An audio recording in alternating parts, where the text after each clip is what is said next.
नमस्कार। मैं भरत सिंह आपका हार्दिक स्वागत करता हूं एस्ट्रोलॉजिक्स में। आज हम हाजिर हुए हैं दशमांश कुंडली के ऊपर चर्चा करने के लिए। सबसे पहले हम यह देखेंगे कि दशमांश कुंडली होती क्या है और इसे हम क्यों देखें।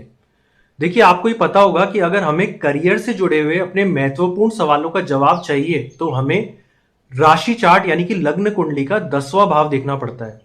लेकिन क्योंकि राशि चार्ट जो है वो काफी सारी चीजों को बताता है, इसलिए अगर राशि चार्ट के हम 10वें भाव को माइक्रोस्कोप से बड़ा करके देखना चाहें तो एक पूरा नया हॉरोस्कोप निकल के सामने आ जाता है। तो ये जो नई कुंडली निकल के सामने आई है, 10वें भाव को जब हमने माइक्रोस्कोप से देखा तो इसी चार्ट को हम नाम दे देते हैं दशमांश कुंडली का। अब देखिए, दशमांश कुंडली आपके किन सवालों का जवाब देने में मदद करती है कि आपको किस क्षेत्र में करियर बनाना चाहिए, किस क्षेत्र में आपको तरक्की मिलेगी।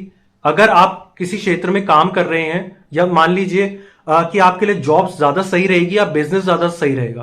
अगर जॉब में आप जाना चाहते हैं तो प्राइवेट सेक्टर में जाएं या फिर गवर्नमेंट सेक्टर में जाएं।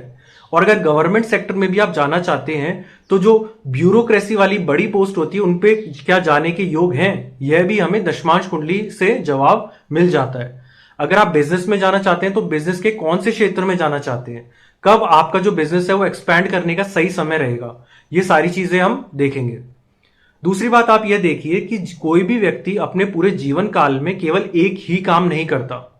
मान लीजिए कोई इंजीनियर है, अगर वो कई वर्षों तक काम करेगा तो उसे अनुभव मिल जाता है। अनुभव के आधार पे उसे मैनेजमेंट का काम भी वहां संभालना पड़ता है। कोई खिलाड़ी है, समय के साथ उसे कोच का कार्यभार भी संभालना पड़ता है। इसी तरीके से जीवन काल में हम कितने कर्म करेंगे, यह सब भी हमें दशमांश कुंडली के द्वारा इसका सवाल का जवाब मिल जाता है। वैसे तो काफी सारे ऑनलाइन सॉफ्टवेयर आपको मदद कर देते हैं कि आप अपनी दशमांश कुंडली वहां से जनरेट कर सकते हैं। फिर भी हम एक बार थोड़ा सा देख लेते हैं कि ये कैसे जनरेट होता है या फिर किस प्रकार दशमांश कुंडली बनती है। देखिए, आप ये जानते हैं कि कोई भी जो राशि होती है, एक राशि वो 30 डिग्री की होती है। दशमांश का मतलब है 10 और इसके अंश करने पड़ेंगे, हमें 10 हिस्सों में से विभाजित करना पड़ेगा।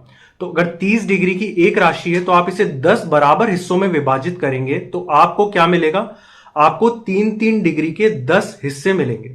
ये कुछ ऐसा हो जाएगा, 0 से 3 डिग्री का पहला हिस्सा, 3 से 6 डिग्री का दूसरा हिस्सा, 6 से 9 डिग्री का तीसरा हिस्सा।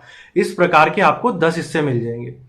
मान लीजिए आपको मेष राशि को 10 बराबर के हिस्सों में विभाजित करना है, तो पहला हिस्सा कौन सा हो जाएगा, 0 से 3 डिग्री का। क्योंकि आपने पहली राशि मेष राशि ली है तो 0 से 3 डिग्री में पहली राशि जो आएगी वो मेष आएगी। 3 से 6 में जो राशि आएगी वो वृषभ आएगी। 6 से 9 में जो राशि आएगी वो मिथुन आएगी। 9 से 12 में कर्क राशि आएगी। इसी प्रकार जो 10वीं राशि खत्म होगी वह खत्म होगी जाके मकर पे। मान लीजिए इसी तरीके से आप वृषभ राशि के 10 बराबर हिस्से करना चाहते हैं तो पहला हिस्सा शुरू होगा वृषभ से और वो खत्म होगा कुंभ पे। तो मान लीजिए हम मेष राशि के 10 बराबर के हिस्से कर रहे हैं, ठीक है। और बुध ग्रह जिसकी डिग्री है 10 डिग्री, तो उसे हम कहां पर स्थापित करेंगे, क्योंकि हम मेष राशि के 10 बराबर हिस्से कर रहे हैं तो पहला हिस्सा आएगा मेष राशि का 0 से 3 डिग्री का, वृषभ का आएगा 3 से 6 डिग्री का, तीसरा हिस्सा आएगा 6 से 9 डिग्री का, चौथा हिस्सा आएगा 9 से 12 डिग्री का। यानी हमारी गिनती मेष से शुरू हुई है, चौथी राशि आएगी वो होगी कर्क राशि। तो इस प्रकार से आप पाएंगे कि बुध ग्रह को हम कर्क राशि में स्थापित कर देंगे। तो ऐसे आप पाएंगे कि जो हम 10 हिस्से बनाते जा रहे हैं राशि के, इसमें जब हम ग्रहों को स्थापित करेंगे तो पूरा एक नया चार्ट निकल के हमारे सामने आ जाएगा। इसी को हम कहेंगे दशमांश कुंडली। मैं फिर से कह रहा हूं, सॉफ्टवेयर से जनरेट हो जाती है। आप किसी भी ऑनलाइन सॉफ्टवेयर पे जाएंगे तो वहां आपकी दशमांश कुंडली जनरेट हो जाएगी। इसके अगले वीडियो में हम 7 आसान से नियम जानेंगे जो कि आप खुद की कुंडली पे घर बैठे अप्लाई कर सकते हैं। कोई भी आप ऑनलाइन सॉफ्टवेयर पे जाइए, अपना हॉरोस्कोप जनरेट कीजिए, उसमें दशमांश कुंडली को खोलिए और जो 7 नियम मैं आपको बताने वाला हूं उन 7 नियमों को अप्लाई कर दीजिए, ठीक है। तो मुझे उम्मीद है आपने चैनल को सब्सक्राइब कर लिया होगा। तो मिलते हैं नेक्स्ट वीडियो में, तब तक के लिए नमस्कार।